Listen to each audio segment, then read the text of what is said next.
Selanjutnya measuring tools itu kita akan membahas tentang micrometer outside. Ini bagian-bagian micrometer outside yang harus kalian hafal. Jadi ini ada anvil, ada spindle. Jadi antara anvil dan spindle itu ada phase measurement yang mana kalian akan mengukur di bagian itu. Kemudian ada frame-nya. Ini frame. Kemudian ada sleeve. Di mana sleeve itu merupakan tempat skala utama, ya. Jadi badannya. Kemudian timbel yang bisa diputar atau skala non-list. Oh ya, sleeve itu bisa dibilang barrel juga ya. Jadi kalau kalian membaca FA handbook itu namanya bukan sleeve tapi barrel. Nah, di tempat timbel itu terdapat skala non-use. Kemudian ada ratchet stop. Kalau untuk di FA handbook itu namanya ratchet stop. Jadi nanti tempat kalian sudah pas dengan ukurannya itu, jadi dalam mengukur itu nggak boleh terlalu ditekan ya. Jadi ketika ratchet sudah berbunyi, ketika kalian memutarkan timbel, itu maka harus berhenti dan dikunci. Biasanya di bagian sini itu ada locknya, ada kuncinya. Nah, cara membacanya itu sangat mudah untuk yang micrometer outside ini. Jadi contohnya nih, ini contohnya kalau kalian sudah melakukan, ketika kalian sudah mengecek benda ini, kalian pertama baca skala utamanya dulu, kemudian baca skala minus.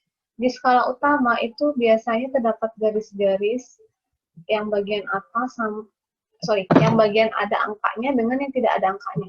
Jadi contohnya seperti ini.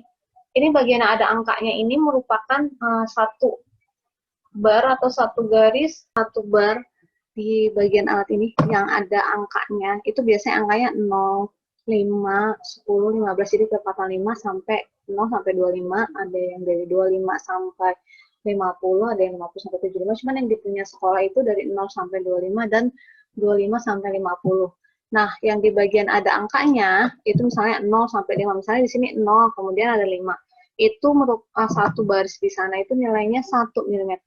Tapi di bagian bawahnya atau bagian sini tuh dia biasanya garis tengah-tengah antara 0 dan 1 mm itu biasanya ada garis tengah-tengah kecil, itu nilainya setengah mili. Jadi angka skala utamanya itu sebelum garis terakhir yang kamu lihat sebelum skala non-use atau bagian timbelnya itu nutup, itu merupakan nilai dari skala utama. Jadi contohnya kalau ini di sini, ini kebetulan dia yang bagian sini garisnya itu masih kelihatan, sudah kelihatan ya, sudah kelihatan antara 4 dan di sini nongol sedikit, ini setengahnya.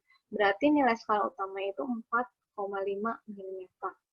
Nah, nilai skala non-use-nya itu mana garis yang lurus dengan, nah, biasanya di sini nih, dia ada garis horizontal yang menghubungkan antara badan atau frame-nya ke bagian ujung sini. Nah, itu antara garis yang lurus itu merupakan nilai skala non-use-nya.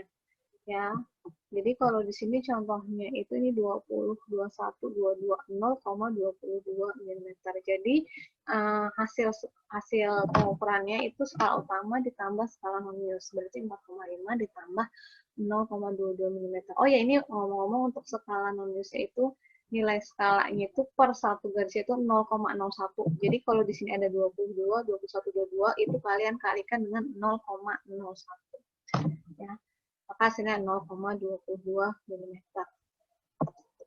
Oke, ini cukup gampang ya menurut saya. Jadi nanti kalau kalian ada yang mau ditanyakan, silakan WA saya boleh. Saya harap sih kalian mengerti dan kalian bisa mengerjakan soal remedial UTS ini dengan baik. Ya.